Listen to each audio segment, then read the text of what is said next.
Hey guys, my name is Ishan. Welcome back to Talk Football, home of reviews, tactics, and transfer talks. And in this video, we'll be taking a look at Barcelona and the way they have been struggling lately. We'll try to analyze and talk through the points which has made Barcelona suffer in their past two games, the game against Sevilla and most currently the game against Athletic Bilbao. So prior to the game of Sevilla, Barcelona were leading over Real Madrid by 2 points, and the game of Sevilla was really crucial. They couldn't have afford to let down any points, but they did drew the match. The score was 0-0, and Barcelona were awful throughout the game, and Barcelona were just stuck passing the ball sideways to the back to the goalkeeper round and round, and they were getting nowhere. And let me say this, it doesn't matter the game was for 90 minutes. Had they played there for 3 days, they wouldn't have scored a single goal. Really, they were so poor. I don't know why Kike Setien is choosing such kind of a lineup where it very clearly shows that they lack depth. I don't know why he has dropped De Jong, Busquets is playing, Rakitic is playing, Vidal is playing, and Arthur is playing. But if you talk about the lineup, if you look at the lineup on paper,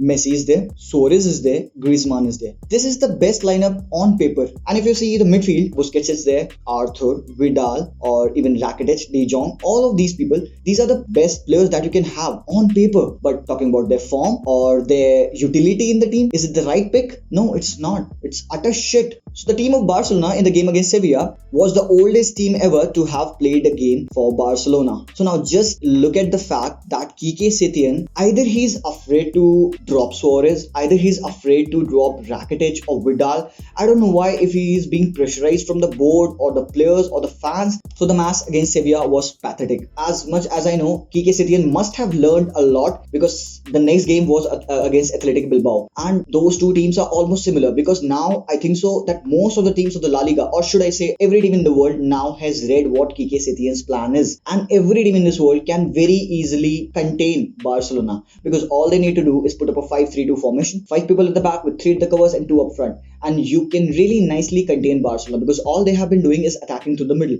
And when they attack to the middle and you put your players in the middle, they are forced to drift wide, and drifting wide they have no solutions, because they are not good at crossing, they are not good at that early crosses like Trent Alexander-Arnold kind of crosses. So they are stuck and they pass the ball around and around, and there is no penetration from the midfield. So I thought that since Barcelona played an awful game at Sevilla, they must learn a thing or two when they face Athletic Bilbao at home.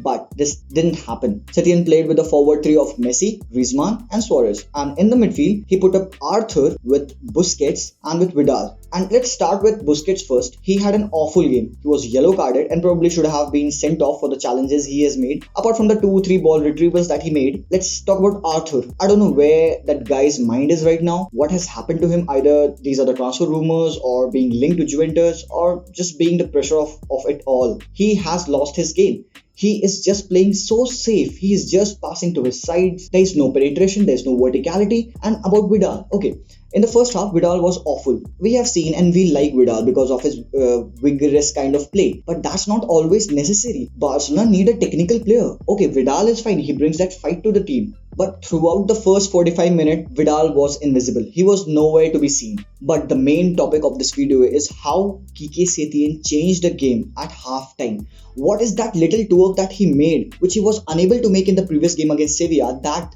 made Barcelona win? Now I know that wasn't a thumping, 1-0 is not that much good, but it's still a win. Those are 3 points. So Riqui Puig and Ansu Fati, those two kids, I mean, one is 17 years old, the other is 20 years old. So 2 kids coming on as a substitute after halftime and saving the game for Barcelona. And now what did they do? What was the impact that they made when coming on? First of all, Arthur got off. Arthur, having played very poorly, he got off. Well, nice. So Riqui Puig came in for Arthur, and Ansu Fati came in for Griezmann. Firstly, Fati, all he did was add depth to that left wing position, because he kept himself towards the left side and stretched the field. And so this made the left back and the centre back concentrated and focused at Ansu Fati. So the field got stretched. Now, Riqui Puig, that guy had 39 touches. In the 15 or 20 minutes that he played, that 20-year kid was seeing everywhere. Now that's the kind of level that we want to see at Barcelona. As soon as Ricky Puig came, there were sparks. He was all over the pitch. I mean, he was just running and chasing the ball. The kind of a thing which you expect Vidal to do, which he should do, which Arthur should be doing, that vertical passes. Ricky Puig was doing it all. Although being 20 years of age, he did it all. He combined with Messi. He went for challenges. He went for headers because every high ball, every air ball. I know he's not that tall enough to go on challenging for air balls, but he did. He jumped because that's what people want, unpredictability. Because if the oppositions know what you're gonna do, they'll very easily contain you.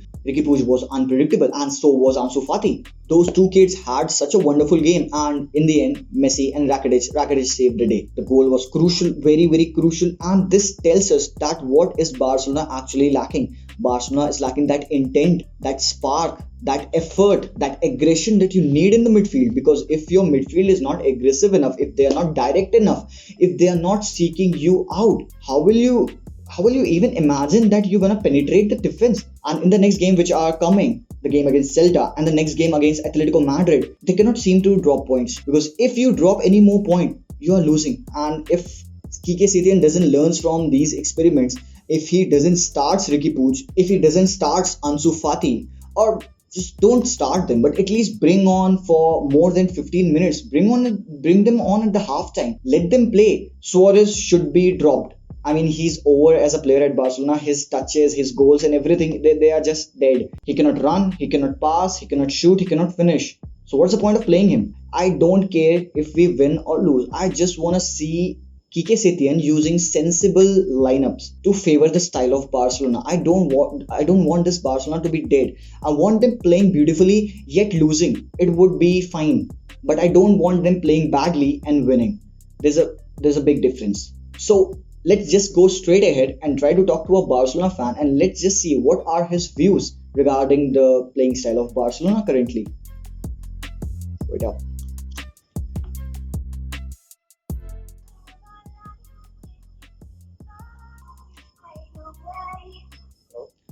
Hello, sir. How are you? I'm good, Vishan. How are you? I'm really nice. So how are you doing? I'm doing good. Really good. Yeah. Okay, so I just needed to talk to you about Barcelona and a very few quick questions. Would that be all right? Yeah, well, I'm fine. All right. So let me go with the first question. I just want to ask you, being a Barcelona fan, how do you feel that Barcelona play lately? Can you say that you are altogether happy with the style that Quique Setien is using? The two things which answer this. The movement on and off the ball was great. Just after that, things just go on missing again. It was so good and so bad to see at the same time. I do not know how to say that. Okay. But yeah, when I talk of Setien, there are visible changes to the style of play, and I say that he still needs a lot of time to get into this. Exactly. For any manager to come out of the COVID break and then start the work playing again, it's too harsh, because the new rules, 5 subs, the breaks, just a couple of breaks in between, and there's so much going on. Like, there's too much on the plate. All right, let me just stop you right there. I have another very good question for you all, because we have seen a game of two halves against Athletic Bilbao last night. So I just want to ask you, what was the difference in those two halves? Do you feel that the youngsters, Ricky Puig and Ansu Fati, came on and make the difference? Absolutely. Like, there's something about football. I do not care about what results we get. It's the proper style of play, and you know what? When I see Ricky Puig play, it's so much fun to watch him do that. Like, not only his own style of play, when you see others around him, they're so confident and he's so good in the ball.